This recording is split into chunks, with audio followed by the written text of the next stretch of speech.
Bapak dan Ibu dari Dinas Pendidikan, kemudian juga dari Bapak Ibu Kepala Sekolah dan guru ya, dari Sekolah Kesetaraan. Terima kasih banyak juga kepada tim kesetaraan. Saya akan langsung mulai ya, karena waktu terbatas dengan paparan. Dan izinkan saya juga mohon maaf untuk mematikan video untuk ketika paparan karena jaringan di tempat saya berada, saya sedang di luar kota sekarang, agak terbatas. Saya matikan dulu videonya. Baik, saya coba share screen. Ya, semoga sudah terlihat ya Bapak Ibu apa yang tertera di layar. Ya. Nah, ini mengenai implementasi kurikulum merdeka. Jadi tujuan dari paparan ini hari ini saya akan sampaikan, waktu saya hanya 1 jam termasuk tanya jawab.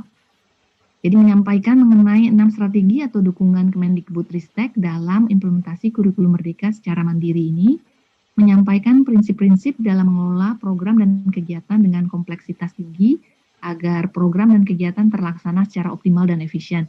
Ini nama lain daripada Pokja Manajemen Operasional. Nah, nanti akan saya terangkan apa Pokja Manajemen Operasional tersebut. Saya mulai dari garis besar saja ya Bapak Ibu sekalian, mungkin sudah sering melihat slide ini, saya ulang singkat saja. Jadi arah kebijakan kita adalah menyasar kepada 3 bubble ini ya, atau 3 lingkaran ini. Jadi meningkatkan angka partisipasi siswa, kita pakai APS ya, angka partisipasi sekolah. Ini juga tertera di dalam Kepmendagri nomor 59 tahun 2021 tentang standar pelayanan minimal. Kemudian sama, literasi dan numerasi, jadi hasil pembelajaran yang berkualitas. Ini adalah target kita semua. Kemudian distribusi kualitas pendidikan yang merata dan inklusif. Nah, ketiga hal ini tertera juga tadi di dalam Kepmendagri 59 tahun 2021 tentang standar pelayanan minimal.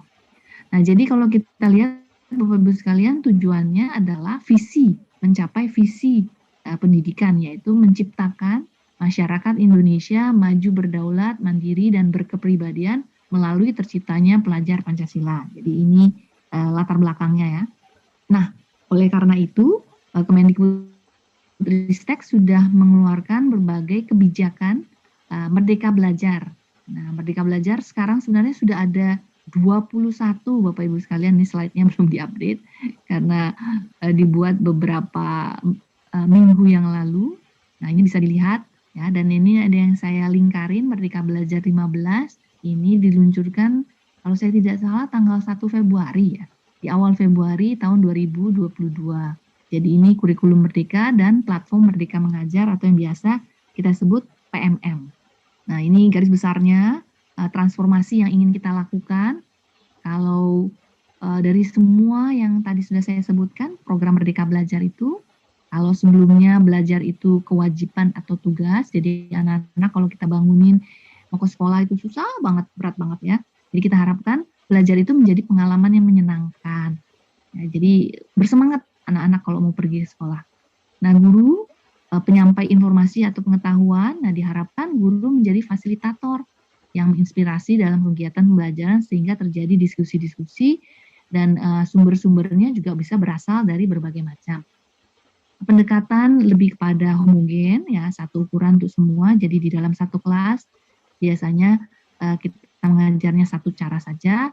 Diharapkan pendekatan berpusat kepada siswa dan berbasis pada kebutuhan individu. Nah, ini yang disebutkan bahwa di minggu-minggu pertama dari tahun ajaran baru diharapkan ada yang namanya assessment diagnostik atau assessment awal sehingga bisa dipetakan siswa-siswa dan kemudian bisa dibentuk perangkat-perangkat ajar mungkin yang atau cara-cara pembelajaran yang terdiferensiasi ya Bapak Ibu sekalian.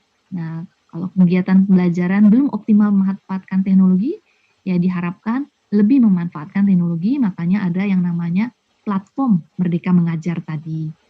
Ya, dan bahkan ada juga rapor pendidikan ya, itu lebih pada pengelolaan sekolah. Ada juga SIPLA, ARKAS ya, dan SDS. Nah, kemudian pemangku kepentingan ini kita harapkan dari bekerja sendiri bisa bekerja sama lintas ya, lintas baik itu di dalam sekolah, jadi ekosistem sekolah maupun di luar sekolah tersebut. Nah, ini program dan ekosistem biasanya didorong oleh pemerintah, diharapkan bahwa pemangku kepentingan itu menjadi agen perubahan.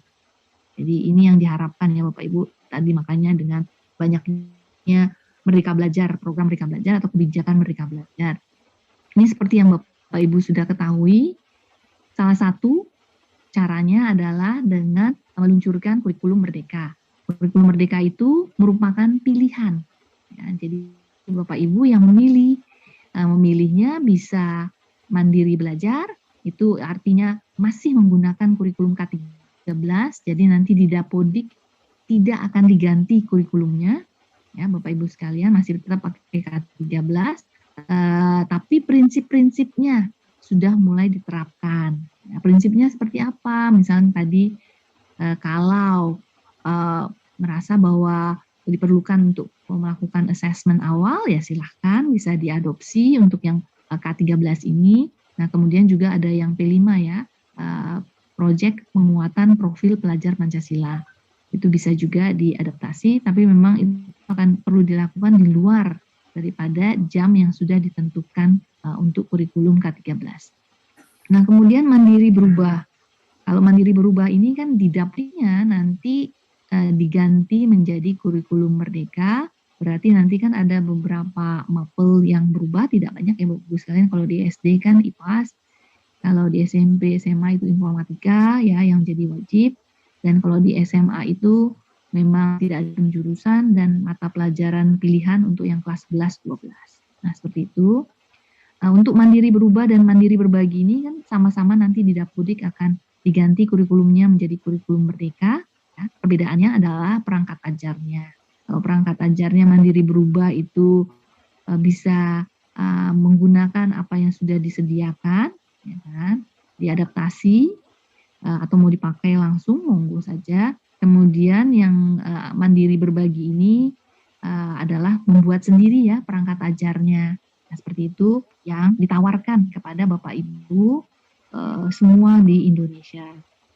Nah, dukungan dari Kemendikbudristek adalah satu, platform Merdeka Mengajar. Semoga Bapak Ibu sudah mengaktifkan akun belajar.id-nya. Jika belum, silahkan ke laman belajar.id ya. Ada Bapak Ibu sekalian di sana bagaimana metode atau cara-cara untuk mengaktifkan. Jika belum begitu jelas, bisa ditanyakan kepada UPT Paut Digdasmen maupun UPT GTK yang ada di 34 provinsi atau langsung dengan direktorat di pusat. Jadi monggo saja. Dan ada juga lewat helpdesk ya Bapak Ibu sekalian. Nah, itu platform Merdeka Mengajar, jadi tempat untuk Bapak Ibu bisa belajar mengenai kurikulum merdeka ini maupun menggunakan contoh-contoh untuk mengajar. Jadi ada modul belajar itu untuk para guru-guru untuk belajar. Kemudian kalau mengajar itu adalah contoh-contoh yang bisa dipakai ketika mengajar. Dan tentu saja berkarya ya. Berkarya itu Bapak Ibu berbagi praktik baik. Nah, kemudian yang kedua adalah seri webinar. Seri webinar sekarang sudah banyak ya Bapak Ibu sekalian, bahkan masing-masing UPT kami juga mengadakan seri webinar. Jadi seri webinar itu ada yang dari pusat, ada yang dari UPT kami di daerah. Kalau sudah lewat bisa ditonton lewat YouTube atau lewat laman atau lewat platform Merdeka Mengajar yang di atas ini. Nah, seperti itu. Kemudian, nah ini yang perlu minta bantuan untuk didorong. Jadi kan caranya adalah kalau di platform Merdeka Belajar ini kan belajar mandiri ya Bapak Ibu sekalian. Seri webinar belajar mandiri, komunitas belajar ini adalah belajar bersama-sama. Belajar bersama-sama, jadi belajar bersama-sama, dibuka sama-sama platform Merdeka Mengajarnya. Ayo didiskusikan. Kadang-kadang kan kalau belajar sendiri agak sulit ya Bapak Ibu sekalian. Ini bisa belajar sama-sama, saling memotivasi, saling mendorong. Kemudian seri webinar, nonton bareng-bareng, kemudian didiskusikan bareng-bareng. Nah, ada juga sudah dikurasi. Nah, sumber berbagi praktik baik ini, Bapak Ibu sekalian, dapat dilihat nama-namanya di platform Merdeka Mengajar ini. tadi nama-nama komunitas belajar juga ada di platform Merdeka Mengajar ya, Bapak Ibu sekalian, dan kontak infonya. Nah, ini juga perlu tadi ditingkatkan jumlah komunitas belajar ini. Jadi kalau ingin mendaftar, silakan masuk ke dalam platform Merdeka Mengajar dan mendaftarkan komunitas belajar. Jadi komunitas belajar itu ada yang di dalam sekolah, jadi di antara guru-guru membuat komunitas sendiri, komunitas belajar antar sekolah, jadi di dalam suatu daerah, antar sekolah itu ingin membuat komunitas belajar, kemudian daring, jadi itu lintas daerah, jadi misalnya antara beberapa kabupaten kota, atau lintas provinsi bisa membuat komunitas belajar. Nah, ini mendaftarnya di platform Merdeka Mengajar ya, Bapak Ibu sekalian. Nah, kalau komunitas belajar daring itu bisa memanfaatkan tools-tools yang ada di dalam PMM untuk mengadakan misalnya webinar atau apapun ya. Nah, kemudian narasumber berbagi praktek baik ini sudah dikurasi juga, ada namanya tertera di dalam platform Merdeka Mengajar. Ini Bapak Ibu bisa kontak untuk mendapatkan mungkin pencerahan apa yang telah dilakukan, apa yang bekerja, apa yang tidak bekerja. Karena kan tiap daerah beda-beda, tiap sekolah beda-beda ya Bapak Ibu sekalian, belum tentu sama.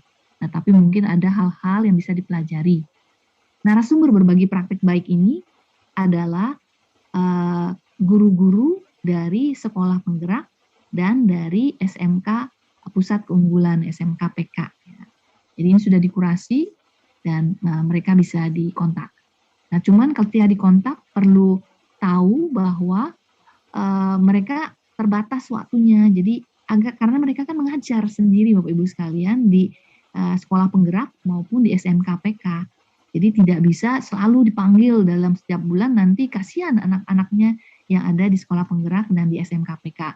Nah, ini nanti mohon agar pintar-pintar mengkontak mereka. Kemudian layanan bantuan helpdesk ini juga sudah ada, Bapak Ibu bisa temukan di laman kurikulum di bagian sebelah kanan bawah itu ada tanda WhatsApp. Jadi layanan helpdesk ini memang lewat WhatsApp ya Bapak Ibu sekalian. Dan kerjasama dengan mitra pembangunan. Nah, ini yang akan saya terangkan kali ini lebih banyak yang mengenai mitra pembangunan ya Bapak Ibu sekalian. Tadi penjelasan singkat mengenai PMM, seri webinar, komunitas belajar, sudah saya sampaikan. Nanti jika perlu silahkan ditanya.